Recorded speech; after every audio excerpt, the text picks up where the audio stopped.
ठीक है। सो सबसे पहले जो ऑर्गेनेली हम आपकी पढ़ेंगे दैट इज एंडोप्लाज्मिक रेटिकुलम।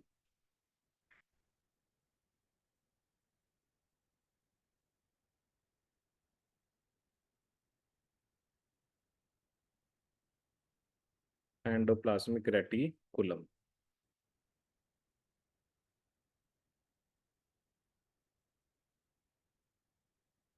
तो इसमें लिखिए, पहले हम कुछ पॉइंट्स लिखते हैं फिर मैं आपको डिस्कस करेंगे इसे हम।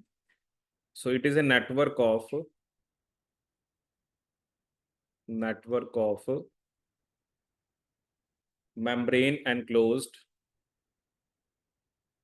membrane enclosed tubules. So network of membrane enclosed tubules and sacs, जिसे हम क्या बोलते हैं आपके cisternae.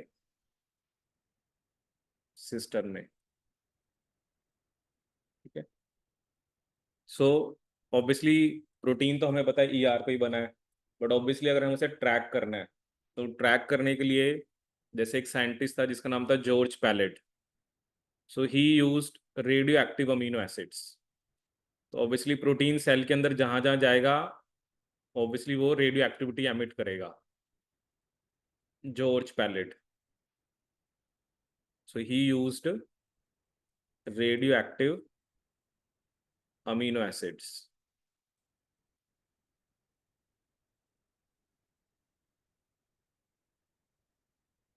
And radioactive amino acids are responsible for autoradiography. Autoradiography. That is, जिससे हम क्या बता सकते हैं, location of radio labelled protein, location of radio labelled protein within the cell, within the cell. ठीक है ना। जैसे मान लो अभी हमने कहा कि फॉर एग्जांपल कोई प्रोटीन रफ ईआर पे बना, तो मान लो अगर उसने सिक्रीट होना है तो हम उसको ऑब्जर्व कर रहे हैं, तो ऑब्वियसली रफ ईआर से वो चला गया गोल्जी के पास, गोल्जी से वो गया बेसिकली इन सिक्रीटरी वेसिकल, क्योंकि अगर वो प्रोटीन हमें बेसिकली सेल से बाहर सिक्रीट हो रहा है, ऑब्वियसली जैसे हमें पता है हार्मोन्स होते हैं, तो हार्मोन सेल को सिक्रीट करने पड़ते हैं ना। अभी हम कहते हैं इंसुलिन है, इंसुलिन कौन बनाता है, बीटा सेल्स ऑफ पेनक्रियाज। तो बनाने के बाद वो क्या होता है, वो बेसिकली सिक्रीट हुआ और ब्लड के through it is carried to the specific cell, तो जहां पर भी उसका रिसेप्टर होता है उसको वो सिग्नल देता है। तो सिक्रीटरी वेसिकल ऑब्वियसली विल, जो भी उसके अंदर प्रोटीन है या लिपिड है, क्योंकि हॉर्मोन्स प्रोटीन नेचर के भी होते हैं लिपिड नेचर के भी होते हैं, लेकिन प्रोटीन्स हैं वो आर ई आर पे बनेंगे, लिपिड्स जनरली कहाँ पर बनते हैं आपके एस सी आर पे। प्रोटीन्स कहाँ पर बनते हैं आपके आर ई आर पे, और लिपिड्स कहाँ पर बनते हैं आपके एस सी आर पे। ठीक है। सो मतलब ऑब्वियसली जो प्रोटीन बना है तो आपने उसको ट्रैक करना है कि वो, क्योंकि ऐसे तो आपको नहीं पता लगेगा ना, because you have to do something, या तो कुछ फ्लोरेसेंट या कुछ रेडियो लेबल्ड, तभी आप पता कर पाओगे ना कि प्रोटीन जो है वो आपका कहाँ पर जा रहा है। ठीक है। तो इस तरह से हमें क्या पता लग गया कि कैसे प्रोटीन आपका मूव कर रहा है। ठीक है। अब क्या है, ऑब्वियसली प्रोटीन तो हम कहते हैं ईआर पे बन गया। अब हम बेसिकली ये बात करेंगे जो मैंने अभी आपको पहले भी बताई थी, कि अब उसको ईआर के ल्यूमन का पार्ट बनना है या उसको ईआर की मेम्ब्रेन का पार्ट बनना है। ठीक है। तो पहले एक पॉइंट लिखिए, फिर हम इसको डिस्कस करते हैं। ठीक है। क्योंकि इसके अंदर ना आपको यही देखना है कि जो सिग्नल्स हैं, क्योंकि यहाँ पर जो भी प्रोटीन बनेगा उसमें क्या क्या चेंजेस हो रहे हैं, और बेसिकली उसके ऊपर क्या क्या आपका सिग्नल है। ठीक है। तो लिखिए point, proteins that are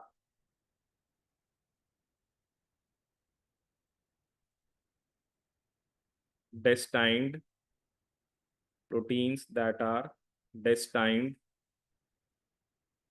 for secretion for secretion are then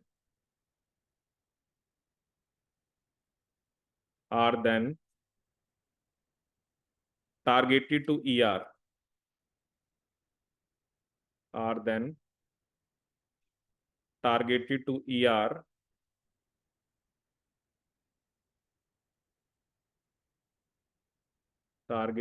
ER by a signal sequence, by a signal sequence at the amino terminus. ठीक है, सिग्नल सीक्वेंस कहां पर होता है आपका? Amino terminus, eight the amino terminus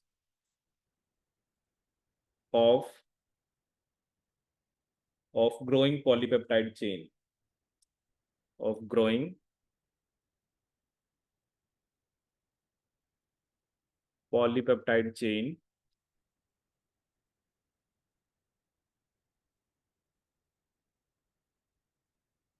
these signal sequences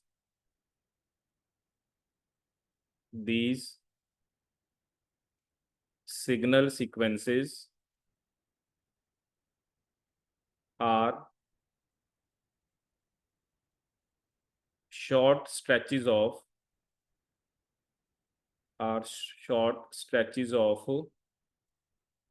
hydrophobic amino acids, short stretches of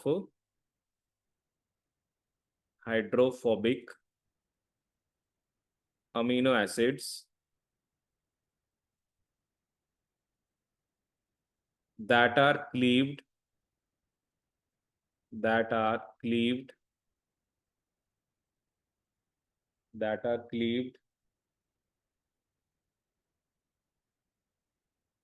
from the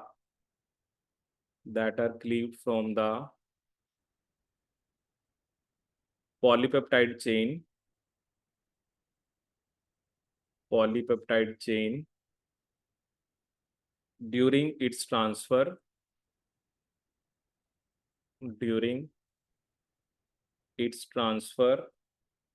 into the ER lumen, during its transfer into the ER lumen। ये भी मैं आपको डायग्रामेटिकली दिखाऊंगा। तो बेसिकली क्या होता है कि ऑब्वियसली जिनको सीक्रीट होना है उसको तो ल्यूमन में आना पड़ेगा, तो वो कहते हैं उनके एन टर्मिनल पे एक सिग्नल होता है, ठीक है, जो कि उसको बेसिकली क्या करता है, जो उसको बेसिकली जो ग्रोइंग पॉलीपेप्टाइड चेन है उसमें एक एन टर्मिनस पे एक सिग्नल होता है, जो कि ऑब्वियसली बाद में तो क्लीव हो जाता है ड्यूरिंग इट्स ट्रांसफर, बट वो सिग्नल देता है कि उसको पहले ल्यूमन में जाना है, क्योंकि ल्यूमन में जाने के बाद ही वो सिक्रीशन की तरफ जाएगा। ठीक है, तो ये मैं आपको डायग्रामेटिकली दिखाता हूँ इसके अंदर बेसिकली क्या होता है आपका।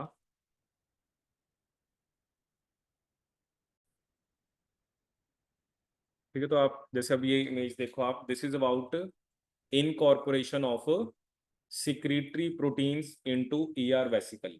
ठीक है, अब देखो क्या होता है, जैसे आप देख रहे हो कि अभी जैसे ये जो रेड में शो कर रखा है ये एक सिग्नल है। ठीक है, जैसे अभी इसने मतलब फ्री राइबोसोम पे भी दिखा रखा और translation with ER vesicle present. ठीक है ना, ये जस्ट एक कंपैरिजन है, वो भी मैं आपको बताऊंगा क्या कंपैरिजन है। तो आप यहाँ पे देख सकते हो डायग्राम के अंदर एक्चुअली क्या हो रहा है कि बेसिकली ये ऑब्वियसली एमआरएनए है, उससे ट्रांसलेशन हो रही है, और ये को ट्रांसलेशन है कि ड्यूरिंग ट्रांसलेशन ही उसकी ट्रांसलोकेशन स्टार्ट होगी। ठीक है, ये अभी हम डिस्कस करेंगे। एक पार्टिकल होता है सिग्नल रिकग्निशन पार्टिकल, जो इस चीज को रिकग्नाइज करता है। तो ये इस पे बेसिकली इसने रिकग्नाइज करा, ट्रांसलोकेशन स्टार्ट होगी, और क्या शुगर रखा है कि जो एन टर्मिनल है, जो मतलब सिग्नल सीक्वेंस था वो रिमूव हो गया आपका। ठीक है, सो देखो यहाँ पर क्या बता रखा है आपको। So secretory proteins are targeted to ER by a signal sequence at the amino terminus which is remove during incorporation of growing polypeptide chain into the ER. जो मैंने आपको बताया है, ये जो बेसिकली सीक्वेंस होता है इसके अंदर 15 to 40 अमीनो एसिड्स होते हैं, ठीक है। ये जो सीक्वेंस है इसमें 15 to 14 होते हैं, जिसमें से 7 to 12 आपके हाइड्रोफोबिक रेजिड्यूज होते हैं, ठीक है। टोटल तो 15 to 40 होते हैं जो रेड में है सिर्फ। अगर मैं यहाँ पे इंडिकेट करूँ, जो ये ऑब्वियसली आप इसकी बात कर रहे हो, ठीक है। तो 15 to 40 होते हैं, जिसमें से 7 to 12 वो अमीनो एसिड्स होते हैं जो आपके हाइड्रोफोबिक हैं। कौन से होते हैं? Hydrophobic. Out of 15 to 40, 7 to 12 कौन से होते हैं आपके? हाइड्रोफोबिक अमीनो एसिड, ठीक है। अब देखो इसने ना एक कंपैरिजन दिया है। बेसिकली इसने क्या कंपैरिजन दिया है? वैसे तो देखो हमने यही डिस्कस करा है कि जोन से प्रोटीन्स आपके फ्री राइबोसोम के ऊपर बनते हैं, सॉरी जो सिक्रीट होते हैं वो कहाँ पर बनते हैं? मेम्ब्रेन बाउंड राइबोसोम के ऊपर। ये एक बार एग्जाम में क्वेश्चन भी आया था। देखो उसने क्या कहा कि मतलब हम एक एमआरएनए लेते हैं, ठीक है। तो चलो सिक्रीटरी वाला है तो ऑब्वियसली वो यहीं पे बनेगा। लेकिन अगर मान लो उस एमआरएनए की हम फ्री राइबोसोम्स के ऊपर ट्रांसलेशन कराएं, तो वो कहता है प्रोटीन बड़ा बनता है। इसलिए बड़ा बनता है क्योंकि उसके अंदर ये जो एन टर्मिनल वाला सिग्नल था ये क्लीव नहीं होगा। ये क्लीव नहीं होगा ना, क्योंकि ये इसको तो वेसिकल के अंदर या मतलब मेम्ब्रेन को क्रॉस करके ल्यूमन में तो जाना ही नहीं है, ठीक है। तो अगर सेम एमआरएनए से आप फ्री राइबोसोम्स के ऊपर प्रोटीन बनवाओगे तो वो बड़ा होगा। बड़ा क्या होगा? उसके अंदर सिर्फ एक्स्ट्रा जो एन टर्मिनल वाला सिग्नल है, जो इसमें तो क्लीव हो गया ना, इसमें तो देखो ये क्लीव हो गया, बट इसमें वो क्लीव नहीं हुआ, ठीक है। तो यहाँ पे आप देख सकते हो। So this was demonstrated by experiment showing that translation of secretory protein mRNA on free ribosome, ठीक है, yielded protein that retained their signal sequence and were therefore slightly larger than the normal secreted proteins. However, when ER vesicles were added to the system, the growing polypeptide chains were incorporated into vesicle, ठीक है, and the signal sequence are removed by proteolytic cleavage. मतलब ये तो experiment करके देखा ना, पहले तो आपने उसको फ्री पे बनवा लिया, फिर उसके बाद आपने उसको ईआर भी डाल दिया। अब उस पर सिग्नल है कि वो ईआर की मेम्ब्रेन में जाएगा। जब वो ईआर की मेम्ब्रेन में जाता है तो उसका वो एन टर्मिनल वाला सिग्नल कट जाएगा। एक बार एग्जाम में ये क्वेश्चन आया वैसे भी कि जो प्रोटीन फ्री राइबोसोम्स पे बनते हैं और मेम्ब्रेन बाउंड पे, उनमें क्या फर्क होता है? तो मतलब उसका आंसर तो था सिर्फ नेसेंट प्रोटीन। नेसेंट मतलब ऑब्वियसली जो उन सा प्रोटीन उन पे बन रहा है वो दोनों डिफरेंट है। ईआर पे डिफरेंट बन रहा है क्योंकि ईआर पे जिसने बनना है उसने ईआर गोल्जी लाइसोसोम मेम्ब्रेनिया सिक्रीट होना है, और जो उनसे प्रोटीन ने आपके फ्री राइबोसोम के ऊपर बनना है उसने basically chloroplast, mitochondria, peroxisome, nucleus या साइटोसोल का पार्ट बनना है, ठीक है। This was just an experiment. मतलब अगर तो आप उसी एमआरएनए से प्रोटीन को कहां पर बनवा रहे हो? फ्री राइबोसोम्स के ऊपर, तो वो कह रहा है वो प्रोटीन बड़ा बनता है, ठीक है। लेकिन उसी प्रोटीन को अगर आप ऑब्वियसली, आप तो क्या देख रहे हो ना, आप तो सिक्रीटरी वाला देख रहे हो कि जो सिक्रीट हुआ है यहाँ पर बना था वो बड़ा था, और जो सिक्रीट हुआ वो छोटा है। इसका मतलब क्या है? कुछ ना कुछ पार्ट रिमूव हुआ है। तो ये सिर्फ एक एक्सपेरिमेंट उन्होंने किया था just to demonstrate that thing कि जो प्रोटीन फ्री राइबोसोम्स पे बनते हैं, ठीक है। अब देखो ना, ऐसे तो नहीं, कम अलग अलग प्रोटीन्स को तो आप कंपेयर नहीं कर सकते। You have to compare the same mRNA. वही एमआरएनए अगर आप उसको उसकी ट्रांसलेशन कहाँ पे करा रहे हो? फ्री राइबोसोम्स के ऊपर, और उसकी ट्रांसलेशन करा रहे हो on ribosomes, translation with ER vesicle present, तो दोनों के अंदर हमें क्या देखने को मिला? डिफरेंस, ठीक है। एक तो आपको ये याद रखना है, ठीक है। Now next is the image, जिसमें ये सब बता रखा है आपको कि एक्चुअली जो प्रोटीन बना है वो कैसे ईआर के, ये डायग्राम तो ये शो कर रही है कि कैसे वो ईआर के ल्यूमन में जा रहा है, ठीक है। तो देखो यहाँ पर हम बात कर रहे हैं एक सिग्नल recognition पार्टिकल की। आप ये देखो यहाँ पर क्या बता रखा है, दिस इज अ को ट्रांसलेशनल। देखो आपका प्रोटीन, ये एमआरएनए है, ये प्रोटीन बन रहा है, ये सिग्नल सीक्वेंस है। इस सिग्नल सीक्वेंस के साथ दिस इज नॉट कि ट्रांसलेशन कंप्लीट होने के बाद ये हो रहा है। अभी ट्रांसलेशन भी साथ साथ, जैसे जैसे थोड़ा सा प्रोटीन बन गया, इसने ट्रांसलोकेशन साथ साथ ही स्टार्ट करा देनी है, ठीक है। यहाँ पर हम एक पार्टिकल की बात करते हैं जिसे बोलते हैं हम सिग्नल रिकग्निशन पार्टिकल, जो कि स्पेसिफिकली किसको रिकग्नाइज करता है? एन टर्मिनल को। जो ये हम कह रहे हैं ना, जो एक एक एन टर्मिनल सिग्नल है, सिग्नल रिकग्निशन पार्टिकल। अगर हम इस पार्टिकल की बात करें, it is made up of 6 polypeptides, 6 polypeptide, और इसके अंदर एक आरएनए होता है। क्या होता है? एक आरएनए। 6 पॉलीपेप्टाइड्स और इसके अंदर एक क्या होता है? आपका आरएनए। ठीक है, that is basically small cytoplasmic RNA, you can say small cytoplasmic RNA.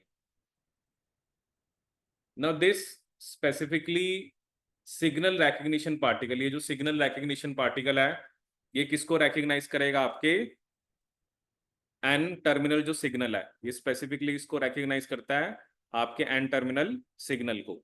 ठीक है, तो जैसे ही इसके ऊपर बाउंड हुआ, तो आप देख सकते हो कि एसआरपी इसके साथ जाके लग गया। This is step 1। स्टेप 2 में क्या हुआ? देयर इज ए ट्रांसलोकोन, मतलब ऑब्वियसली एक जहाँ जिसके थ्रू ट्रांसलोकेशन होनी है, और यहाँ पर एक एसआरपी रिसेप्टर होता है। एसआरपी रिसेप्टर क्या है? जो एसआरपी को रिकग्नाइज करता है। ठीक है, उसके बाद स्टेप 3 में आप देख रहे हो, ये ऑब्वियसली आपका जो एन टर्मिनल वाला सिग्नल था, जो बेसिकली आपका पेप्टाइड है एन टर्मिनल वाला, वो अंदर चला गया। उसके बाद आप देखो पीछे से प्रोटीन बनता जा रहा है और वो आगे जाता जा रहा है, और लास्ट स्टेप में जो ये सिग्नल पेप्टिडेज था, इसने उस सिग्नल को रिमूव कर दिया और प्रोटीन आपका आ गया ईआर की ल्यूमन के अंदर। ठीक है, अभी हम पढ़ेंगे एक्चुअली जो मेम्ब्रेन में रहते हैं ना, उनमें एक सीक्वेंस एक्स्ट्रा होता है जिसे बोलते हैं स्टॉप ट्रांसफर सीक्वेंस। जिसमें स्टॉप ट्रांसफर सीक्वेंस होगा, मान लो यहाँ पर, वो मेम्ब्रेन में रुक जाएगा। जिसमें नहीं होगा वो ल्यूमन में आ जाएगा। This is the fate of protein which is synthesised on this ribosome. या तो वो ईआर के मेम्ब्रेन में रुकना चाहिए, या वो ऑब्वियसली वो ट्रांसलोकोन के थ्रू आ रहा है, उसमें एक ऐसा सीक्वेंस है जो उसको मेम्ब्रेन में रोक देगा, उसके बाद वो मेम्ब्रेन का पार्ट बन जाएगा। अगर उसमें वो सीक्वेंस नहीं है तो वो ल्यूमन में चला जाएगा। ठीक है, तो इसमें आप देख सकते हो ये जो स्टेप्स मैंने आपको बताए, देखो क्या लिखा हुआ है। स्टेप 1 क्या है?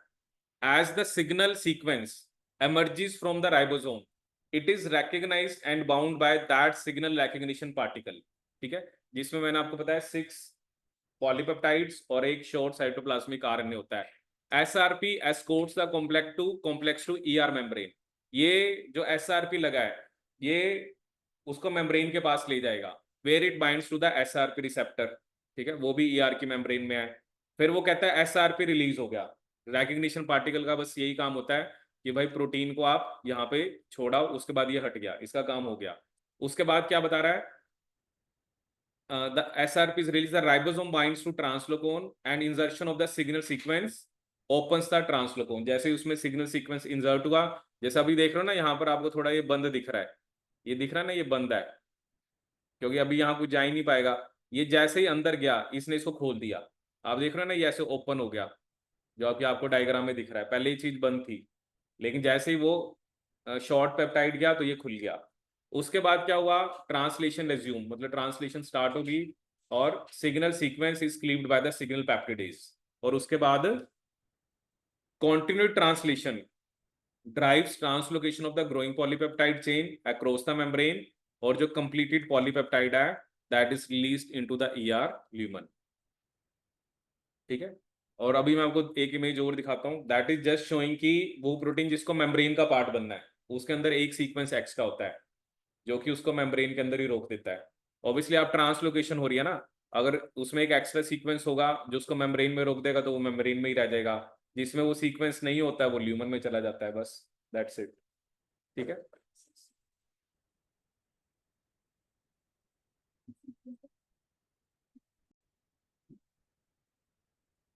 ये सो जो भी हमने पढ़ा उसको मैं आपको पॉइंट्स की फॉर्म में लिखा देता हूँ।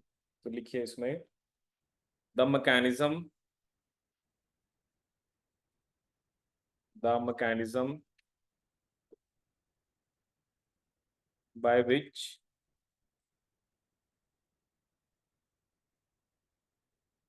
secretory proteins, secretory proteins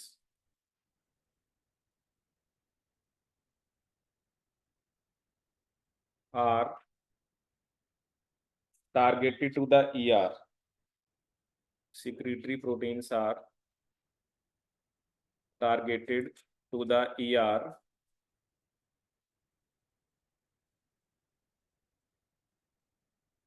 during their translation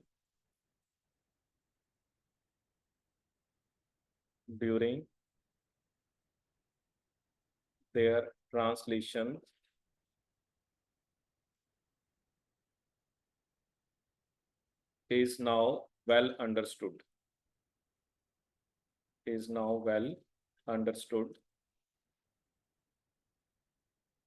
ठीक है, तो जैसे मैंने अभी आपको बताया कि सिग्नल सीक्वेंसेस, जो हमने एन टर्मिनस की बात करी, सिग्नल सीक्वेंसेस स्पैन अबाउट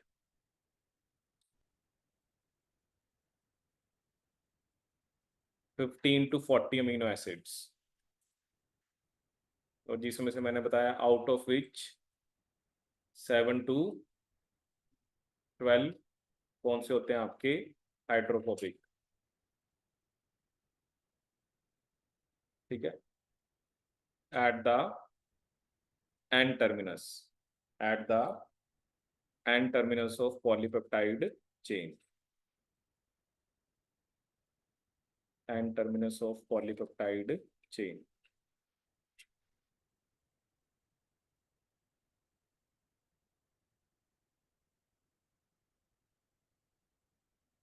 ठीक है, तो कहां पर होता है आपका एन टर्मिनस के ऊपर।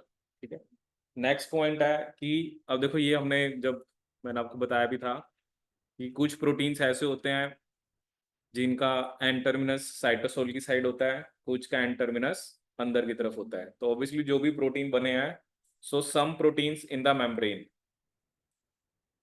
oriented with some proteins in the membrane oriented with amino terminus oriented with amino terminus on the cytosolic side, amino terminus on the cytosolic side, comma, others have their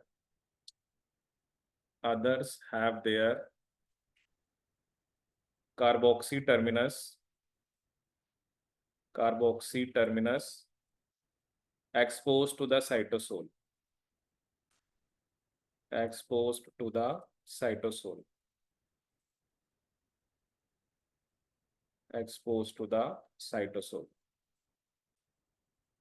ठीक है, so some proteins in the membrane oriented with amino terminus on the cytosolic side, others have carboxy terminus exposed to the cytosol। ठीक है, फिर next point लिखिए,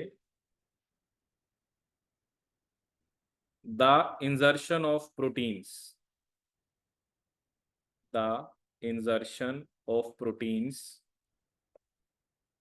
in the membrane, the insertion of proteins in the membrane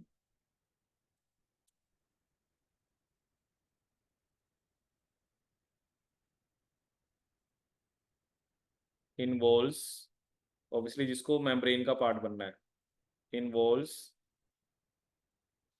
the sequential action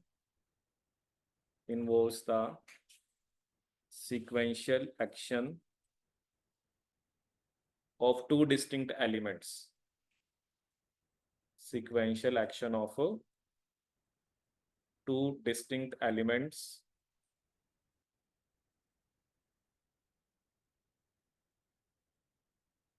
ठीक है, so one a क्लीवेबल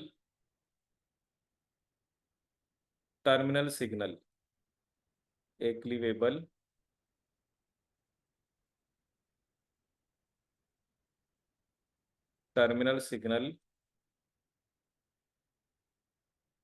that or terminal signal sequence that initiates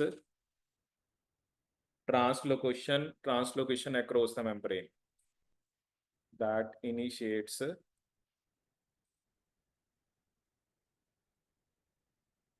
translocation across the membrane.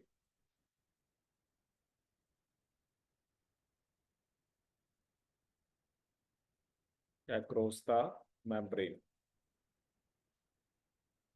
A cleavable terminal signal sequence that initiates translocation across the membrane. And second, transmembrane stop transfer sequence. Transmembrane stop transfer sequence that anchors the protein in the membrane. Transmembrane stop transfer sequence that anchors the protein in the membrane.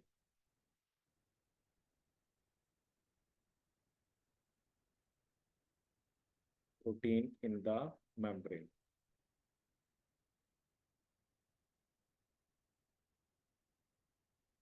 ठीक है, तो देखो पहले तो आपने पढ़ा ना, N terminal वाला तो चलो ट्रांसलोकेशन इनिशिएट कराता है, उसने तो चलो इनिशिएट करानी है। अगर एक एक्स्ट्रा सीक्वेंस हुआ जिसे हम बोलते हैं transmembrane stop transfer sequence, तो वो उसको मेम्ब्रेन में एंकर करा देगा। ठीक है, और फिर एक पॉइंट आप और लिखिए और फिर हम एक दो इमेजेस देखेंगे और फिर हम एक क्वेश्चन डिस्कस करेंगे। ठीक है, तो एक पॉइंट और लिखिए, that is also very important. तो इसमें लिखिए membrane proteins, membrane proteins and lipids, membrane proteins and lipids are transported. Membrane proteins and lipids are transported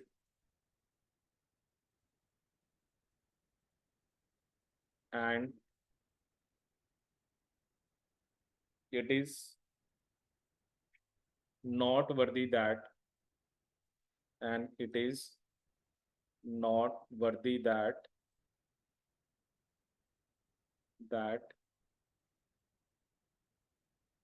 their topological orientation, their topological orientation is maintained, their topological orientation is maintained as they travel, as they travel from, as they travel from one membrane enclosed organelle to the another. One membrane enclosed organelle to the another. To the another. ठीक है, वो क्या करेगी, जो proteins और lipid की orientation है वो आपकी मेंटेन रहती है। ठीक है, सो ये अभी हम देखते हैं मेंटेन रहने का क्या मतलब है। तो इसमें जैसे एक पॉइंट और लिखिए, तो बेसिकली जो डोमेन्स है, domains of A protein, domains of A protein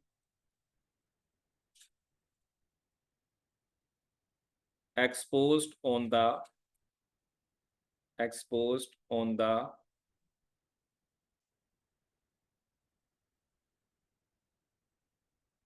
domains of a protein exposed on the cytosolic side, on the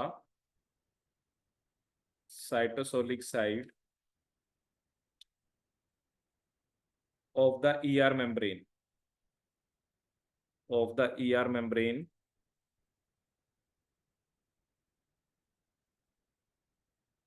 will also be exposed on the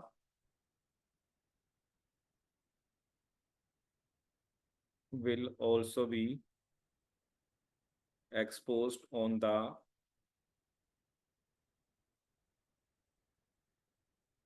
exposed on the cytoplasmic side or cytosolic side of Golgi and plasma membrane. Golgi and plasma membrane, and those on the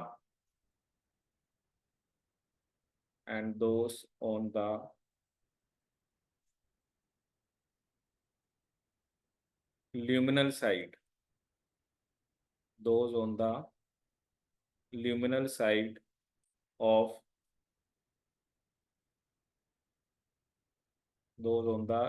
side of ER will be exposed on the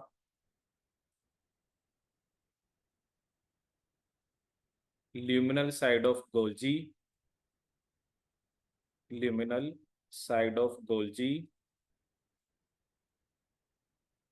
and on the exterior of cell, and on the exterior of the cell.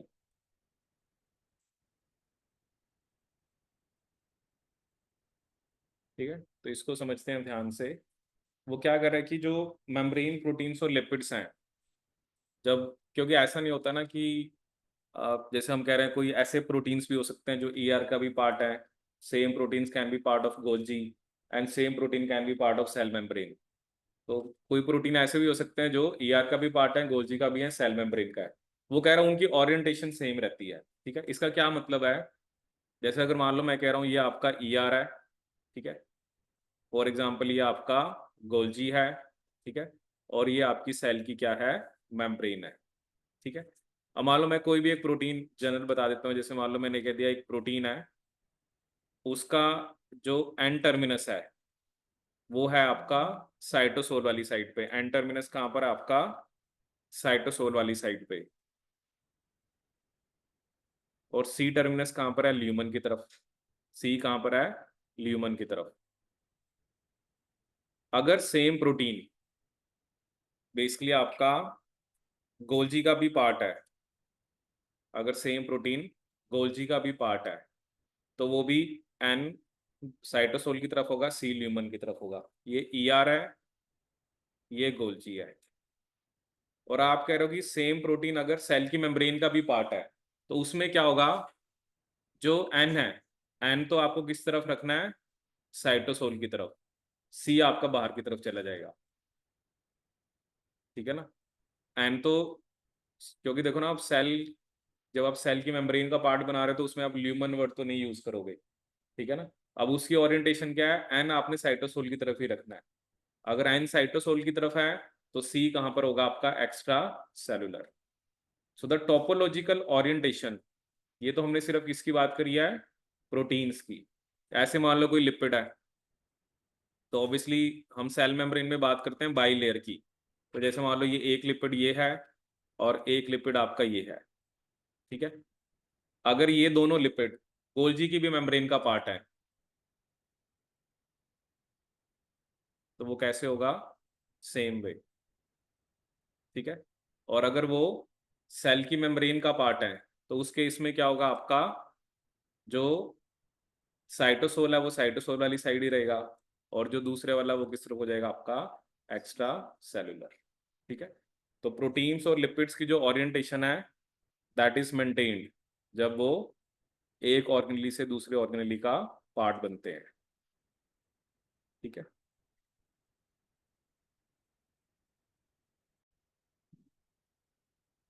ठीक है, अब ये जैसे एक exactly book के अंदर ना बिल्कुल यही लाइंस लिखी हुई हैं, और यही ऐसा ही क्वेश्चन आया था पेपर में, आप बुकलेट में देखोगे उसमें भी आपको देखने को मिलेगा।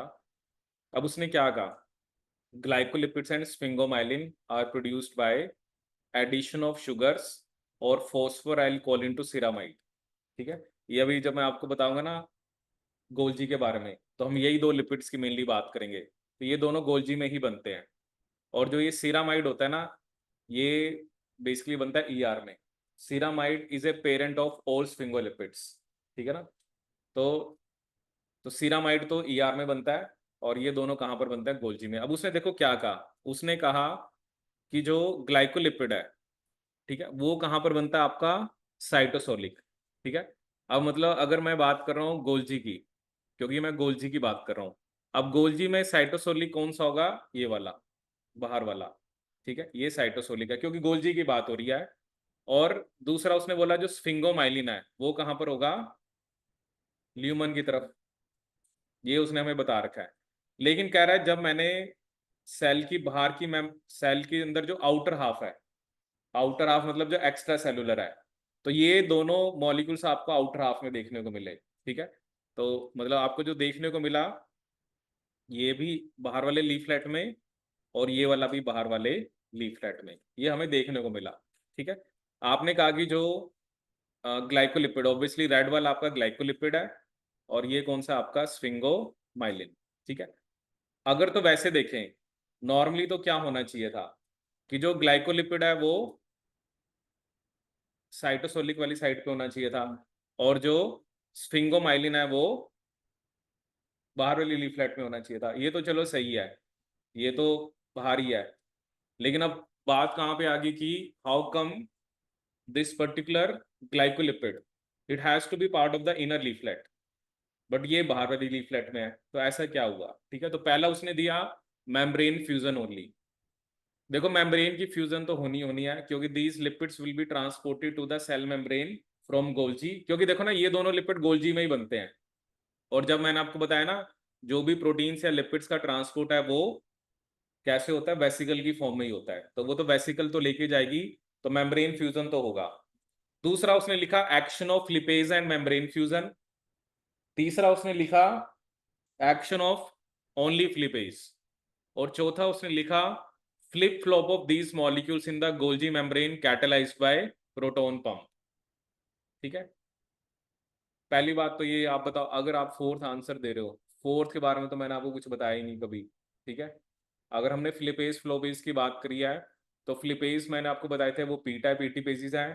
फ्लोपोज फ्लोपे जो फ्लोपेज हैं वो आपके एपीसी ट्रांसपोर्टर है, ठीक है। तो हमने ऐसा तो कुछ नहीं कहा ना कि प्रोटॉन पंप की वजह से फ्लिप फ्लॉप होता है, तो ये तो नहीं है, ठीक है।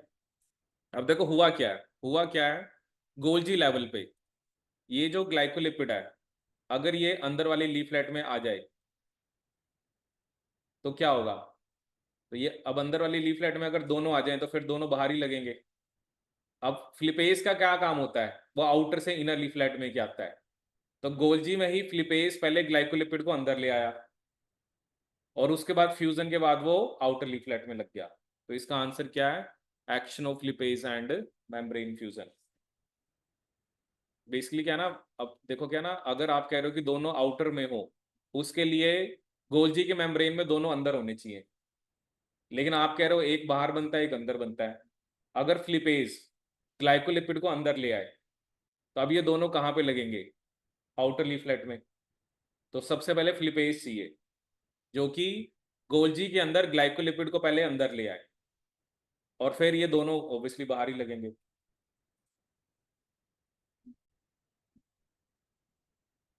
ठीक है। तो अब जो नेक्स्ट जो भी हमने इमेज हमें यहाँ पे क्या शो कर रही है, बेसिकली हम उस प्रोटीन की बात कर रहे हैं जो मेम्ब्रेन का पार्ट बनेगा, ठीक है। तो जो भी मैंने आपको बताया ना, उसके अंदर एक ट्रांस मेम्ब्रेन सीक्वेंस होना चाहिए, ठीक है। देखो अभी इसके बारे में उसने क्या बताया हमें, so internal transmembrane sequences can lead to insertion of polypeptide chain in either orientation in the ER membrane, ठीक है। उसने क्या कि दोनों ओरिएंटेशन में हो सकता है, वो हम देखते हैं। जैसे इधर उसने एन टर्मिनस बाहर दिखाया है, और इधर उसने सी टर्मिनस बाहर दिखाया है, ठीक है। तो अब उसने देखो क्या लिखा है, कहता है जो transmembrane sequence direct insertion of the polypeptide such that its amino terminus is exposed on the cytosolic side, ठीक है। ए में उसने क्या दिखाया, जो ए वाला हमें दिखाया है कि उसमें जो कौन सा टर्मिनस उसने दिखाया है, एन टर्मिनस साइटोसोलिक वाली साइड पे है, ठीक है। इसमें उसने ये नहीं दिखा रखा कुछ, जैसा हमने सिग्नल पहले पढ़ा तो वो क्या कर रहा है कि N terminus is on the cytosolic side, the transmembrane sequence exits the translocon to enter the protein in the lipid bilayer, ठीक है, and reminder of the polypeptide chain is located into the ER as translocon proceeds. देखो क्या होता है ना, SRP को hydrophobic sequence चाहिए, और जोन से प्रोटीन ने मेम्ब्रेन का पार्ट बनना होता है, या जोन सा पोर्शन प्रोटीन का मेम्ब्रेन में होता है वो हाइड्रोफोबिक होता है। यहाँ पे उसने वो एन तो दिखाया नहीं, यहाँ पर उसने क्या दिखाया, ये प्रोटीन आ गया है, और जब हाइड्रोफोबिक बन गया उसके साथ एसआरपी लगा और उसकी ट्रांसलोकेशन उसने स्टार्ट कराई है। इसमें वो एन सिग्नल यहाँ पर इसने नहीं शो कर रखा, इसने दिखा रखा कि एसआरपी किसके साथ बाइंड करा आपके, basically with the hydrophobic sequence, ठीक है। अब दूसरे में उसने क्या दिखाया है कि other internal transmembrane sequences are oriented to direct the transfer of amino terminal portion of polypeptide, ठीक है। अब इसमें उसने क्या दिखाया, इसमें आपका बेसिकली जो है अमीनो टर्मिनल कहाँ दिखाया, उसने अंदर की तरफ दिखाया है, ठीक है ना। और उसने क्या दिखाया है, continued translation in the protein that spans the ER membrane with its amino terminus and its in the lumen and carboxy terminus in the cytosol। मतलब ये ऑब्वियसली यहाँ पे इसने ज्यादा डिटेल में नहीं बताया, द थिंग इज दैट जिसमें ट्रांस मेम्ब्रेन सीक्वेंस होगा वो तो जनरली किसका पार्ट बनेगा, मेम्ब्रेन का, ठीक है। द थिंग इज दैट कि अब उसके अंदर उसने क्या दिखाया कि जैसे अब इसमें देखो एन वाला पहले उसने अंदर की तरफ कर दिया और सी वाला बाद में बना, तो सी टर्मिनस बाहर की तरफ है। इसमें जनरली उसने क्या दिखाया, सी वाला अंदर है, एन वाला मतलब बाद में बन रहा है, एन टर्मिनस बाहर की तरफ है।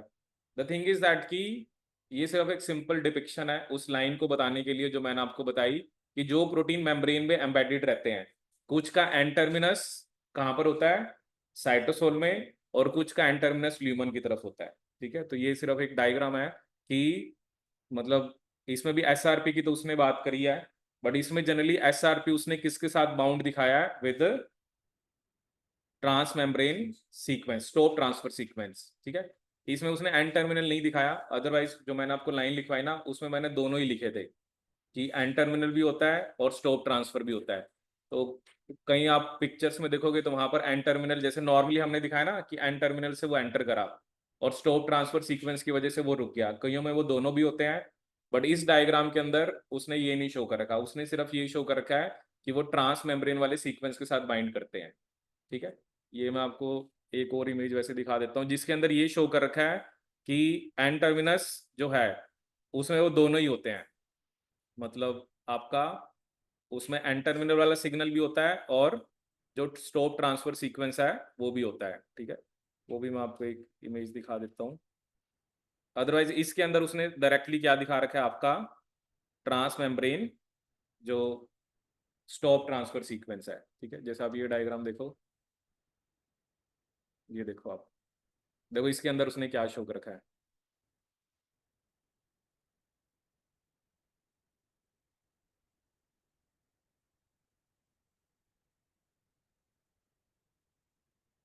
इसमें आप देखो, इसमें देखो उसने हाइड्रोफोबिक स्टार ट्रांसफर सीक्वेंस और हाइड्रोफोबिक स्टॉप ट्रांसफर सीक्वेंस दोनों शो कर रखे हैं, बट इसमें उसने एसआरपी वगैरह कुछ नहीं दिखाया। देखो वही star transfer sequence N terminus पे ट्रांसलोकेशन को स्टार्ट कराता है, ठीक है, और स्टॉप ट्रांसफर उसको रोक देता है। इसमें भी उसने क्या शो करा है, ये वाला जो एन टर्मिनस वाला है वो रिमूव हो गया, वो चाहे हमने सिक्रीटरी की बात करते हैं चाहे हम उसकी बात करते हैं जिसको मेम्ब्रेन में रहना है, तो दोनों से एन टर्मिनल वाला रिमूव हो जाता है because of extra stop transfer sequence, ये मेम्ब्रेन के अंदर आपका एम्बेडेड हो जाता है, ठीक है।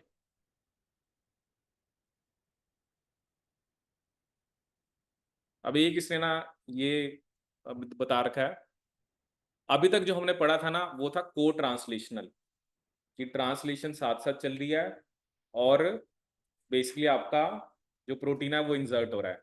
अब इसमें देखो उसने क्या कहा है, इसमें उसने कहा है post translational insertion of protein with C terminal transmembrane sequence. अब इसमें जो ट्रांसमेम्ब्रेन सीक्वेंस है वो सी टर्मिनस पे है। देखो एक चीज आपको पता होनी चाहिए, जब भी कोई प्रोटीन बनता है तो वो उस जहां से स्टार्ट होता है वो एन टर्मिनस होता है, जहां पे वो खत्म होता है वो सी टर्मिनस होता है। जहां पे प्रोटीन स्टार्ट हुआ वो, क्योंकि पहला अमीनो एसिड जो होता है वो एन टर्मिनस होता है, लास्ट आपका सी होता है। अब ये कह रहा है कि ऑब्वियसली एक ऐसा प्रोटीन जिसके अंदर सी टर्मिनल ट्रांसमेम्ब्रेन सीक्वेंस है, मतलब हाइड्रोफोबिक जो सीक्वेंस है वो सी टर्मिनल पे है, तो वो तो ट्रांसलेशन के बाद ही लगेगा, वो ऐसे लग ही नहीं सकता, वो मतलब को ट्रांसलेशन तो लग ही नहीं सकता। अगर आप कह रहे हो कि एक प्रोटीन के अंदर 200 अमीनो एसिड है और आपका जो हाइड्रोफोबिक है, क्योंकि सी टर्मिनल वाला तो लास्ट है ना, लास्ट वाले पार्ट ने मेम्ब्रेन में लगना है, तो पहले वाले को मेम्ब्रेन में आप कैसे लगाओगे? तो इसमें क्या होता है, proteins with a transmembrane sequence at the carboxy terminus are not recognized by SRP because the C terminal sequence does not exit the ribosome until translation is complete। ठीक है, इसमें SRP नहीं लग सकता, मतलब C टर्मिनल जो होता है वो सीक्वेंस मतलब तब तक एग्जिट नहीं करता, जैसे ये देखो C टर्मिनल वाला अभी राइबोसोम से लगा हुआ है, ये एग्जिट तभी करेगा जब ट्रांसलेशन कंप्लीट हो जाएगी, तो इसमें वो पोस्ट को ट्रांसलेशन वाली बात हम कर ही नहीं सकते। फिर उसने क्या कहा, instead these proteins are recognised post translationally by targeting factor TRC40। यहाँ पर एक और प्रोटीन की बात कर रहा है जिसे बोलते हैं targeting factor TRC40, which brings them to the GAT1 GAT2 receptor. ये एक और रिसेप्टर का नाम बताया है, GAT1 GAT2 receptor. They are inserted into the ER membrane with short C terminal domain on the cytosolic side। मतलब इसके अंदर जो थोड़ा सा पार्ट बाहर रहना है वो भी बेसिकली आपका कहाँ पर है, बेसिकली बाहर की तरफ होगा, बाकी मेम्ब्रेन में होगा। देखो अभी तक जो आपने प्रोटीन पढ़ा ना, उसमें भी जैसे हमने एन टर्मिनस अंदर की तरफ दिखाया था, बट उसमें ना सी टर्मिनस तो जनरली बाहर ही है, ये थोड़ा पार्ट जो मेम्ब्रेन में ये बीच का है, और ये आपका एन टर्मिनस है, मतलब ये आपने एन दिखाया था, ये सी, और ये आपने दिखाया था जो जिसने मेम्ब्रेन में रहना है।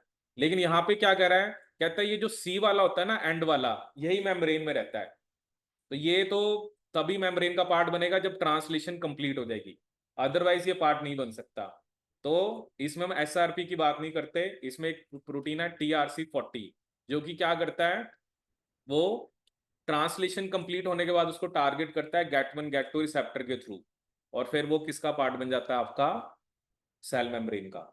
ठीक है, तो मतलब मैं वही बता रहा हूँ ना, बहुत सारे एस्पेक्ट होते हैं, जैसे अभी आपने जो अभी तक हमने पढ़ा उसमें ये पढ़ा कि जिसके ऊपर एन टर्मिनल सिग्नल होता है तो वही लेके जा रहा है। अब यहाँ पे देखो उसने दूसरी बात कर दी, कहता है जो मेम्ब्रेन के अंदर जो पार्ट है वो सी टर्मिनल वाला है।